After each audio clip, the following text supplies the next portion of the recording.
What's going on, guys? Jake Peffer here. Welcome back to Jake's Cinema Room. I'm back with another movie review for you guys. Today I'm going to be looking at one of the newest movies to be hitting Netflix at the end of this month, White Noise, which is the latest movie by director Noah Baumbach. Now this is an interesting movie, to say the least. I've seen most of Baumbach's previous movies, not all of them, but the ones I have seen I have liked. I think he's a competent director. I think he usually puts out good work.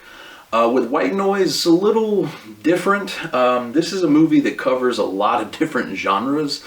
It is a lot packed into one movie. And unfortunately, I don't think he really gets across what he's wanting to do here very well. It's a competently made movie. It's shot very well.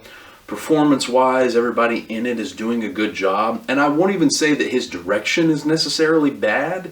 It's just more or less they're trying to do so much with it that it ultimately doesn't feel like it executes everything that it wants to. That's a shame, because the movie has potential to do really well, and it feels like it just drops the ball in certain points, mainly because, like I said, it's just trying to do so much, and it really is trying to be just about every genre. I mean, this is a comedy, it's a drama, it's got some thriller elements, some sci-fi to it. I would almost say a couple of scenes even lean a little bit on the horror side, so it's doing a lot. And unfortunately, just because it's trying to do so much of that, it just doesn't feel like it all connects very well together. It's definitely got some tonal issues every now and again as well, because like I said, just because it's going from so many different genres and trying to hit so many beats, it feels like it's just trying to do too much. On the plus side, like I did say, performance-wise, everybody here is knocking it out of the park. You've got Adam Driver, who's leading the ship, and he does a great job in his role as the father figure of this family that we have at the forefront of the movie. You have Greta Gerwig. She's fantastic as well. Both of them have kind of been staples in a lot of Baumbach's movies, and both of them here are great. Don Cheadle as a side character here, he's fantastic. All of the children in the movie that are part of the family, all of them do great jobs as well. And I can appreciate any movie that brings Andre 3000 from Outkast out of wherever he's been hiding for the last so many years. So it's nice to see him. And you get a few other little character actors thrown in here and there. So overall, like, performances and the cast and everything is fantastic. There's probably two very big aspects of this movie that unfortunately don't work well for me, and I feel are two of the biggest problems with this movie. One I already kind of touched on, with there just being so much going on, and there being a lot of tonal shifts, and it trying to do so much.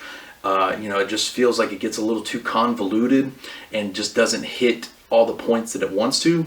The other aspect of this movie that I find odd is the way it's written. It's written well. However, the way the characters interact with each other, the way they talk to each other, their dialogue, is not like how anyone on Earth talks. And I get that this is based off of a book, and that might be how the characters in that book talk and everything. I'm not positive if it is. If it isn't, please correct me. But in the movie, it just doesn't translate very well when you have these characters having these conversations that nobody that is a real human being would ever have. Some of it is interesting, don't get me wrong. Like, there's a whole scene where Don Cheadle and Adam Driver's characters discuss Elvis and Hitler, and it's a great scene. Like, there's some great dialogue going on there.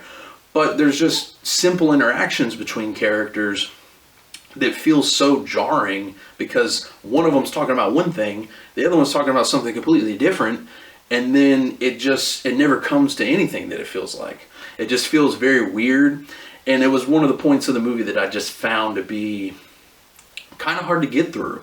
Because like I said, not only do you have all this tonal stuff going on that doesn't really line up very well, but to add in characters that don't feel like real people is very weird, and unfortunately those two things brought the movie down heavily for me, despite there being good performances, and despite me thinking that the movie is actually written well. Just the way they interact with the characters doesn't feel very natural. And like I said, that may be how this world is set up and how these characters are supposed to interact based on how Baumbach wants them to. But to me, it just didn't work very well. And, you know, unfortunately, it ends up being kind of a disappointing movie for me. I will say it has probably one of the best end sequences I've ever seen. The end credits of this are amazing and almost make up for some of the disappointment throughout the movie, because that sequence alone is fantastic.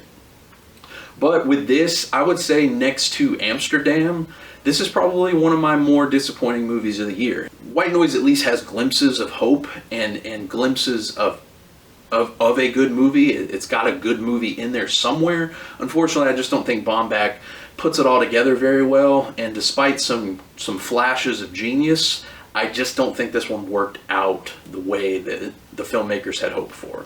Overall, for me, I would give White Noise probably about a 5 out of 10. It's got enough going for it to make it somewhat worthwhile, but for a movie that's 2 hours and 15 minutes, it gets a little grating at times just because you have so much going on and there's so much to kind of take in on a movie that has a lot that's really not all that interesting, at least to me. Now, if you have seen White Noise, please let me know what you thought about it in the comments below. Please subscribe to the channel for more reviews coming out in the near future. I will leave all my links down in the description below on where you can follow me and check out more of my reviews. And until next time, guys, I will catch you all later.